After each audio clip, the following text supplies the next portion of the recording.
Hello friends, welcome to Kannan info Tamil. நம்ம இன்னைக்கு என்ன டாபிக் பார்க்க போறோம் அப்படின்னா, உலகின் சக்தி வாய்ந்த 5 நியூக்ளியர் பாம்ஸ பத்தி இந்த வீடியோல பார்க்க போறோம். இரண்டாம் உலக போர் முடிந்த பிறகு அமெரிக்காவுக்கும் ரஷ்யாவிற்கும் இடையே பனிப்போர் ஸ்டார்ட் ஆகுச்சு. இந்த பீரியட்ல அமெரிக்காவுக்கும் ரஷ்யாவிற்கும் இடையே உலகத்திலே சக்தி வாய்ந்த நியூக்ளியர் பாம யாரு உருவாக்குறாங்க அப்படிங்கறதுல கடுமையான போட்டி நிலவுச்சு. இந்த ரெண்டு நாடுகளும் மாத்தி மாத்தி பல அணு ஆயுத சோதனைகளை நடத்தினாங்க. இதன் விளைவா மனித குலத்தின் வரலாற்றிலே இல்லாத அளவு மிகப்பெரிய அழிவை ஏற்படுத்தக்கூடிய அணு ஆயுதங்களை இந்த ரெண்டு நாடுகளுமே உருவாக்குனாங்க. இந்த வீடியோல அமெரிக்கா மற்றும் ரஷ்யா இந்த ரெண்டு நாடுகள் உருவாக்கிய உலகின் மிக பவர்ஃபுல்லான 5 அணு ஆயுதங்களை பத்தி நம்ம டீடைலா இந்த வீடியோல பார்க்கலாம். நீங்க இப்பதான் நம்ம சேனலுக்கு ஃபர்ஸ்ட் டைம் வர்றீங்க அப்படின்னா நம்ம சேனலை சப்ஸ்கிரைப் பண்ணிக்கங்க. அப்படியே அந்த பெல் நோட்டிபிகேஷன் கிளிக் பண்ணி ஆல்ங்கிற ஆப்ஷனை எனேபிள் பண்ணிக்கங்க. உலகத்திலே 9 நாடுகள் தான் அணு ஆயுதங்களை வச்சிருக்காங்க. America, Russia, United kingdom, France, China, India, Pakistan, north Korea மற்றும் இஸ்ரேல். இந்த நாடுகள்கிட்ட தான் அணு ஆயுதம் இருக்கு. அதுவும் குறிப்பா அமெரிக்கா மற்றும் ரஷ்யாவிடம் அதிகமான எண்ணிக்கையில அணு ஆயுதங்கள் இருக்கு. உலகத்திலே அதிக அணு ஆயுதம் வச்சிருக்க நாடு ரஷ்யா. கிட்டத்தட்ட 6250 அணு ஆயுதங்கள் வச்சிருக்காங்க. இரண்டாவது இடத்துல அமெரிக்கா 5500 அணு ஆயுதங்களை வச்சிருக்காங்க. இதுவரைக்கும் நடத்தப்பட்ட அணு ஆயுத சோதனைகள்ல அமெரிக்கா மற்றும் ரஷ்யா இந்த ரெண்டு நாடுகள் தான் அதிகமான முறை அணு ஆயுதத்தை சோதனை பண்ணிருக்காங்க. அமெரிக்கா 1054 தடவையும் ரஷ்யா 715 தடவையும் அணு ஆயுத சோதனைகளை நடத்தியிருக்காங்க. அதனால இந்த ரெண்டு நாடுகளும் தான் நியூக்ளியர் டெக்னாலஜில உலகின் தலை சிறந்த நாடுகள். நம்மளோட பட்டியல்ல 5வது இடத்தை பிடித்திருக்கும் நியூக்ளியர் பாம் M24 இல்லனா B24 அப்படின்னு சொல்லுவாங்க. இந்த M24 பாம் ஒரு மிகப்பெரிய தெர்மோ நியூக்ளியர் வெப்பன். இந்த M24 நியூக்ளியர் பாம அமெரிக்கா உருவாக்கி இருக்காங்க. 1954ல இருந்து 1955க்குள்ள இந்த தெர்மோ நியூக்ளியர் பாம அமெரிக்கா வெற்றிகரமா உருவாக்கி இருக்காங்க. அமெரிக்கா கிட்டத்தட்ட 105க்கும் மேற்பட்ட M24 பாம்களை உருவாக்கி இருக்காங்க. இந்தியா எப்படி போக்ரான்ல நடத்தப்பட்ட அணு ஆயுத சோதனைக்கு ஆபரேஷன் சக்தி அப்படின்னு பேர் வச்சிருந்தாங்களோ, அதே போன்று அமெரிக்கா 1954ல நடத்தப்பட்ட அணு ஆயுத சோதனைக்கு கேஸ்டில் யாச் அப்படின்னு கோட் நேம் வச்சிருந்தாங்க. இந்த சோதனை பிகினி அட்டால் அப்படிங்கிற இடத்துல வைத்து நடத்தப்பட்டது. இந்த அணு ஆயுத சோதனையை பேஸா வச்சுதான் M24 தெர்மோ நியூக்ளியர் பாம் உருவாக்கப்பட்டிருக்கு. M24 நியூக்ளியர் பாம் தான் அமெரிக்கா உருவாக்கிய அணு ஆயுதங்களிலே 3வது பெரிய அணு ஆயுதம். M24 பாம் 7.5 மீட்டர் நீளம் கொண்டது. இந்த பாமோட எடை 19050 கிலோகிராம். இந்த பாமோட எடையை கேட்டதுமே உங்களுக்கு தெரிஞ்சிருக்கும் இந்த பாம் எவ்வளவு பவர்ஃபுல்லா இருக்கும் அப்படின்னு. அமெரிக்காவின் இந்த M24 நியூக்ளியர் பாம் வெடிச்சது அப்படின்னா 10ல இருந்து 15 மெகாடன் எனர்ஜியை வெளியிடும். இந்த பாம் 7.5 மீட்டர் நீளமும் 19050 டன் எடையும் இருக்கிறதுனால இந்த பாம எதிரிகளோட இலக்கின் மீது வீசும் பொழுது 64 ஃபீட் நீளம் கொண்ட பாராசூட்டுடன் இணைத்துதான் எதிரியின் டார்கெட் மீது லான்ச் செய்யப்படும். இதற்கு காரணம் என்ன அப்படின்னா, பாராசூட் இணைக்கப்பட்டுச்சு அப்படின்னா பாம் தரையில் மோதி வெடிப்பதற்கு கொஞ்சம்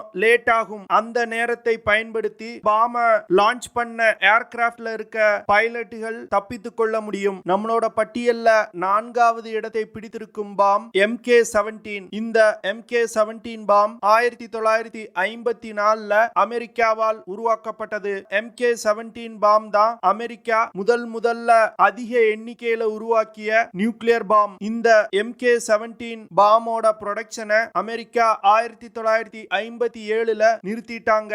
MK17 பாம்னால 15 மெகாடன் எனர்ஜியை ரிலீஸ் செய்ய முடியும். MK17 நியூக்ளியர் பாம் 19000 கிலோகிராம் எடை கொண்டது. இந்த பாமோட நீளம் 7.5 மீட்டர். அமெரிக்கா கிட்டத்தட்ட 200 MK17 பாம்களை 1954ல இருந்து 1955க்குள் உருவாக்கி இருக்காங்க. இந்த பாம்களை எதிரிகளோட எல்லைக்குள் சென்று வீசுவதற்காக அமெரிக்க விமானப்படை B-36 பாமர் விமானங்கள்ல பல மாடிஃபிகேஷன்ஸ் கொண்டு வந்தாங்க. ஏன்னா இந்த பாம்களோட எடை மிக அதிகம். இந்த MK17 நியூக்ளியர் பாம்லையும் பாம் நிலத்துல மோதி வெடிப்பதை தாமதப்படுத்துவதற்கான பாராசூட்டுகள் இணைக்கப்படும். நம்மளோட பட்டியல்ல 3வது இடத்தை பிடித்திருக்கும் நியூக்ளியர் பாம் TX-21 ஷ்ரிம்ப். இந்த TX-21 ஷ்ரிம்ப் பாம் ஒரு தெர்மோ நியூக்ளியர் பாம். இந்த TX-21 ஷ்ரிம்ப் பாம் 1954ல அமெரிக்கா பிகினி அட்டால் அப்படிங்கிற இடத்துல உள்ள மார்ஷல் ஐலண்ட்ல சோதனை பண்ணாங்க. TX-21 ஷ்ரிம்ப் பாம் 4.5 மீட்டர் நீளம் கொண்டது. இந்த பாமோட எடை 10,700 kilogram. TX-21 shrimp nuclear bomb 6 megaton சக்தியை வெளியிடக்கூடிய நியூக்ளியர் பாமா தான் விஞ்ஞானிகள் உருவாக்கி இருந்தாங்க. ஆனா அமெரிக்காவுடைய லாஸ் ஆலமோஸ் நேஷனல் லெபார்டரியில இருக்கக்கூடிய விஞ்ஞானிகள் செய்த தவறுனால் இந்த TX-21 ஷ்ரிம்ப் நியூக்ளியர் பாமோட சோதனையின் போது அதிகமா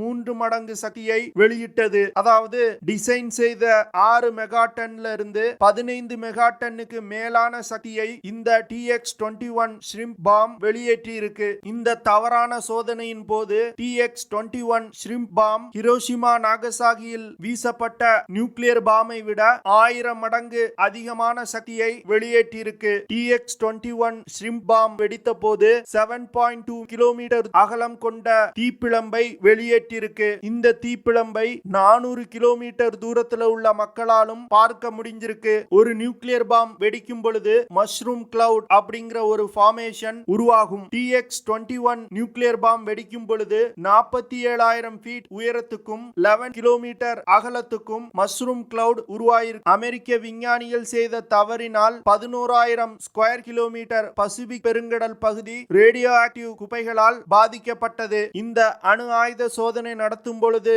காற்றின் வேகம் அதிகமா இருந்ததனால radio active substance south east Asia, Australia, Europe மற்றும் சவுத் வெஸ்ட் அமெரிக்கா போன்ற பகுதி வரைக்கும் தூக்கி வீசப்பட்டது. இந்த தவறான சோதனை காரணமா 1000க்கும் மேற்பட்ட மக்கள் பாதிக்கப்பட்டிருக்காங்க. இந்த TX-21 shrimp nuclear bomb America உருவாக்கிய அணு ஆயுதங்கள்ல மிக பெரியதா இல்லாட்டாலும் இதுதான் அமெரிக்கா நடத்திய மிக பெரிய அணு ஆயுத சோதனை. நம்மளோட பட்டியல்ல 2வது இடத்தை பிடித்திருக்கும் நியூக்ளியர் பாம் B-41. இத MK-41 அப்படின்னு சொல்லுவாங்க.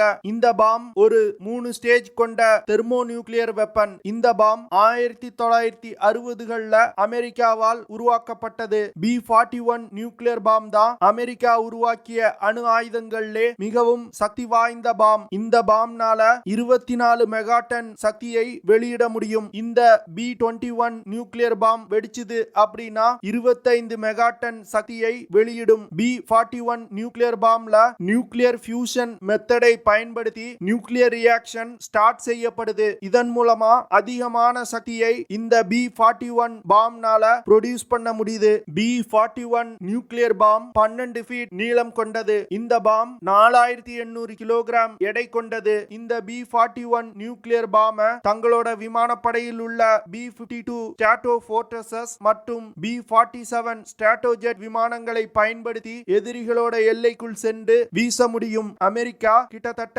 500 B-41 நியூக்ளியர் பாம்களை 1960 இருந்து 1962 வருடத்துக்குள் உருவாக்கி இருக்காங்க.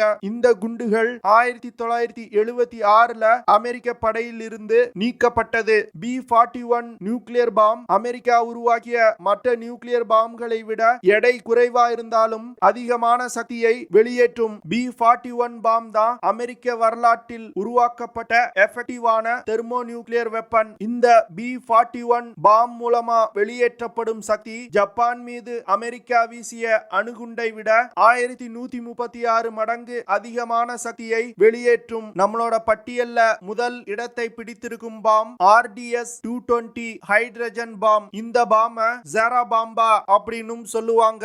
இந்த பாம் தான் மனிதர்கள் உருவாக்கிய அணு ஆயுதத்திலே மிகவும் சக்தி வாய்ந்தது. இந்த ஜெரா பாம்பா நியூக்ளியர் பாம் அக்டோபர் 30, 1961ல ரஷ்யா நவாயா ஜம்லியா அப்படிங்கிற இடத்துல வச்சு சோதனை பண்ணாங்க. இந்த பாம் சோவியத் யூனியனால் உருவாக்கப்பட்ட Tu-95V பாமர்களை பயன்படுத்தி வீசி சோதிச்சிருக்காங்க.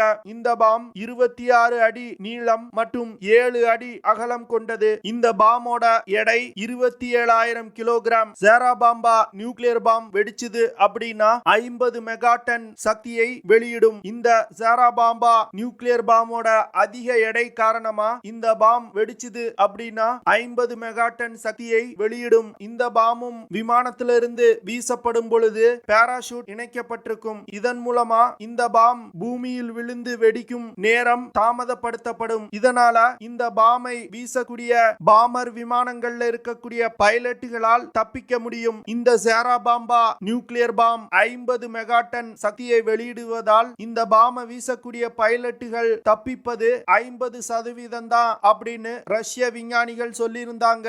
ஜாராபாம்பா பாம 34,500 ஃபீட் உயரத்திலிருந்து வீசியிருக்காங்க. இந்த பாம் பூமியில் இருந்து 4000 அடி உயரத்தில் இருக்கும்போது வெடிச்சிருக்கு. இந்த வெடிப்பு காரணமா 58 மெகாடன் சக்தி வெளியேற்றப்பட்டிருக்கு. இந்த பாம் வெடித்ததனால் ஏற்படக்கூடிய ஷாக் வேவ்ஸ் 200 கிலோமீட்டர் தூரத்துல உள்ள மக்களாலும் உணரப்பட்டிருக்கு. இந்த பாமை வீசிய Tu-95V பாமர் விமானங்கள் பாம் வெடிப்பதற்குள் 114 கிலோமீட்டர் பறந்து சென்றுட்டாங்க.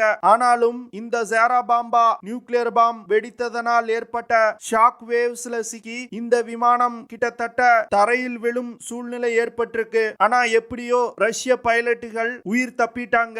இந்த பாம் வெடித்ததை 1000 கிலோமீட்டர் தூரத்துல உள்ள மக்களாலும் பார்க்க முடிஞ்சிருக்கு. பாம் வெடித்ததனால் 8 கிலோமீட்டர் அகலம் கொண்ட தீப்பிழம்பு மேல் எழும்பி இருக்கு. இந்த ஜாராபாம்பா நியூக்ளியர் பாம் வெடிக்கும் பொழுது 67 கிலோமீட்டர் உயரத்துக்கு மஷ்ரூம் கிளவுட் உருவாயிருக்கு. இது மவுண்ட் எவரெஸ்டை விட 7 மடங்கு உயரமானது. அது மட்டும் இல்லாம இந்த பாம் வெடித்ததனால் ஏற்பட்ட ஷாக் வேவ்ஸ்னால 900 கிலோமீட்டர் தூரத்துல உள்ள பின்லாந்து மற்றும் நார்வே நாட்டுல உள்ள வீடுகளின் ஜன்னல்கள் உடைஞ்சிருக்கு. இந்த பாம் தான் மனிதர்கள் சோதித்த அணு ஆயுதத்திலே மிகவும் சக்தி வாய்ந்தது. ரஷ்யா உண்மையில் இந்த ஜாராபாம்பா நியூக்ளியர் பாம 100 மெகாடன் சக்தியை வெளியேற்றும் அணு ஆயுதமா உருவாக்கி இருந்தாங்க.